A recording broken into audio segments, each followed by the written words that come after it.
Welcome back. Statistics have shown that fraud and corruption are most prevalent in child support grants, followed by disability grants. The South African Social Security Agency, or SASSA, has received more than 7,000 fraud and corruption cases.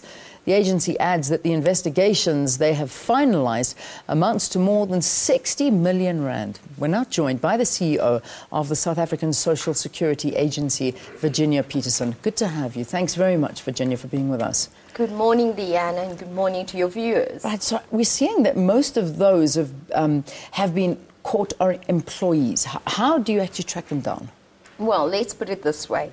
Initially, there was a lot more focus on beneficiaries. People who are not entitled coming forward to get onto the system.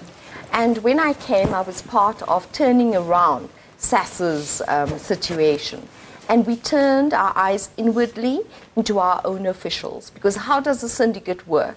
It has to have someone on the inside. Yeah. It has to have someone who will capture the wrong information. And the way it works is they'll take your ID, my address, someone else's bank details. If it's a disability grant, they are charging almost 1,000 rand to a poor person to say, can I use your ID? They pick them up at taxi ranks, bus stations. They come with me quickly to this office. They pay the staff anywhere between 500 and 5,000 rand. And we've seen the escalation of staff being involved. There's 241 staff over the past 18 months that we've uncovered to be involved in this type of fraud. And obviously we're dealing with investigations to get criminal prosecutions against our people. No, and it's awful when you look at the people that really do desperately need grants, whether it's child support or disability grants, and there's so much fraud that's happening behind the scenes. I mean, this must delay the process. This must milk the system of money, which it is. We're seeing how much money it's costing us. Well, I think the important thing is that I've started to look at data integrity.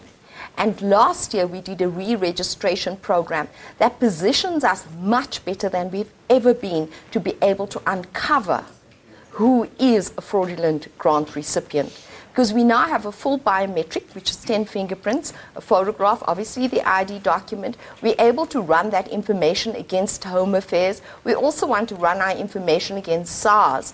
And in that way, we're able to detect people that should not be on the system. Then we look for a trend to see how many people did that official actually put onto the system. Yeah.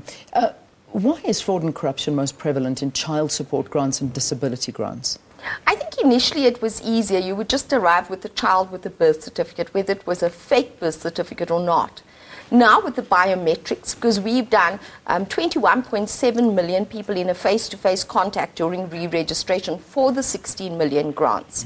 So now there's difficulty. People no longer can just arrive with a child. We need a database. People are still trying to buy children for half an hour to bring them. But we're also saying to our people out there, contact us, tell us what's going on. Our number is 0800 60 10 11, or our fraud line is 0800 701 701, because I think community would be the first place in order to stop this, together with systems that SASSA will have to put in place. Yeah. How much has actually been recovered from this type of corruption? Well, since the SIU investigations in the early 2000s, about 50 million. Okay. But it's been recouped from looking at officials in terms of their pensions and people who didn't work in SASSA, in other departments who were drawing illegally. We've also attached their homes and their cars, etc. But then there's also debt that we've written up for people who really said they were used in a plot to defraud the state. And the collections are very slow because you're dealing with people who have no income. You're dealing with people who are going to prison now. And their families obviously are struggling. Suffering through this, yeah. Well, I mean, we're hearing how you're rooting out officials, but obviously they're not working alone.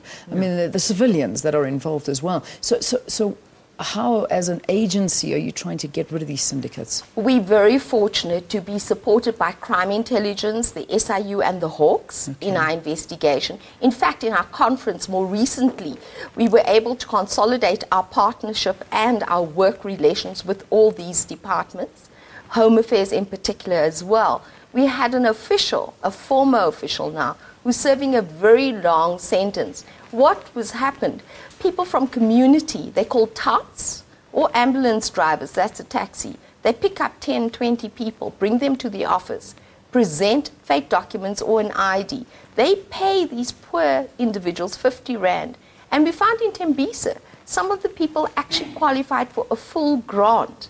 And in fact, they were only getting 30% because they were now involved in a fraudulent activity. Sure. The kingpin of a syndicate is usually someone from the outside. Yeah. But they bribe SASSA officials. Yeah, you know, you can put all of these things in place, but I imagine people are always getting around it. But the technology can help. So there must be a technology that you've put in place as well. We started with the biometric enrollment of all our beneficiaries. Our next step is the biometric enrollment for our staff. The reason for doing this, sometimes they'll say to us, someone used my password to get into the system, to put on the application, and it's very difficult to track in that way. Okay. But with your biometric enrollment of your staff, that's why modern technology will come to our rescue, and we'll have better success once we've done this. Now, what happens to those that actually take part in these fraudulent activities? Well, we were very disappointed. They were mainly women, and women are used by men who are the kingpins of the syndicates. And we really want to say to our women out there, we know some of them are struggling, but there are other ways. Yeah. Because ultimately, as the mother and the main stakeholder in a family, you will serve jail time. And our point in social development is to strengthen families.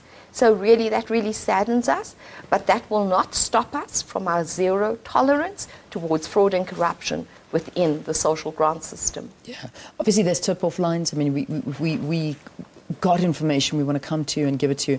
Just give us your details again. Well, it's 0800 701 701 or 0800 60 10 11.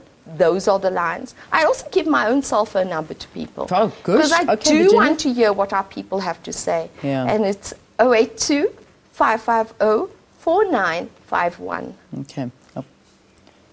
Just repeat that again. 550? 082 550 4951. Okay, they're writing it down in the production room, so I just needed you to repeat it. Good, we're going to put it out there, and let's just try and combat this, because, you know, social grants are, you know, it's something that people live on, and when the fraudulent activity is taking place like this, it puts the whole system down. It really does. But you continue to do this good work, and I'm sure you can expect lots of phone calls today, hopefully. And we'll get to the bottom of what's going on. Virginia Petersen, who is the CEO of the South African Social Security Agency. Thanks for being our guest on Morning Live. Thank you very much for the opportunity.